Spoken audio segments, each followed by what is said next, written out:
అలసిన వానికి ఊరడించు మాటలు. సహోదరుడు భక్త సింగ్ గారి పరిచర్య నుండి సేకరించిన అనుదిన ధ్యానములు. నా ప్రతివాదికిని నాకును న్యాయము తీర్చుము. లూకాసు వార్త 18వ అధ్యాయము 3వ వచనము.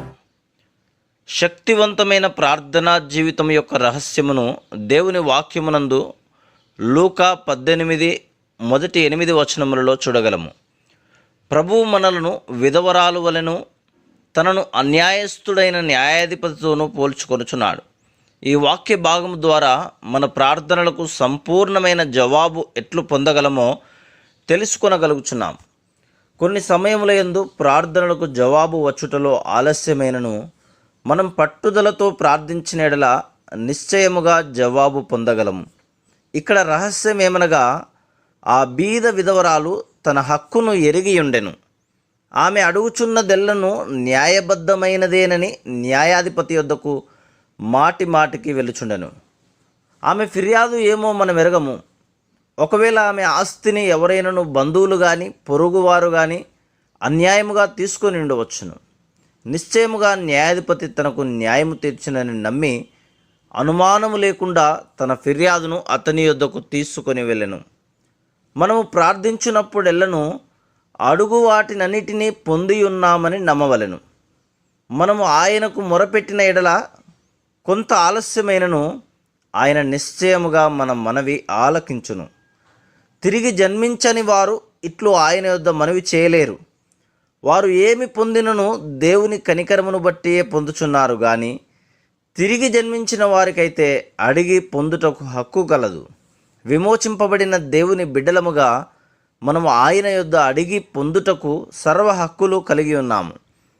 దేవుని బిడ్డలముగా మనము ఆయనకెంతో ప్రశస్తమైన వారమని వింతైన ఐశ్వర్యమని నమ్మవలెను.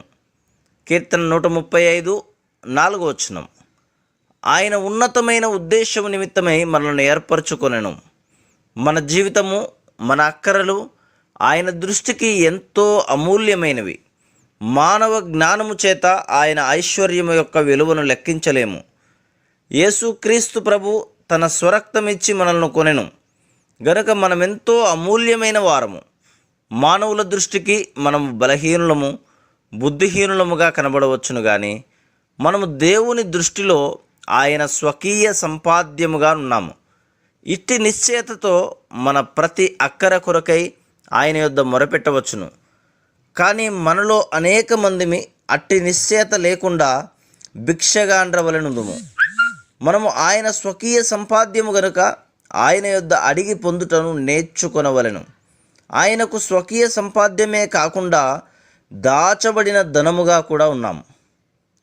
మత్తయి సువార్త 13వ అధ్యాయము 44వ వచనం. దాచబడిన ధనముగా ఉన్న మనము ఆయనకు గొప్ప సంతోషమును తీసుకుని రాగలము.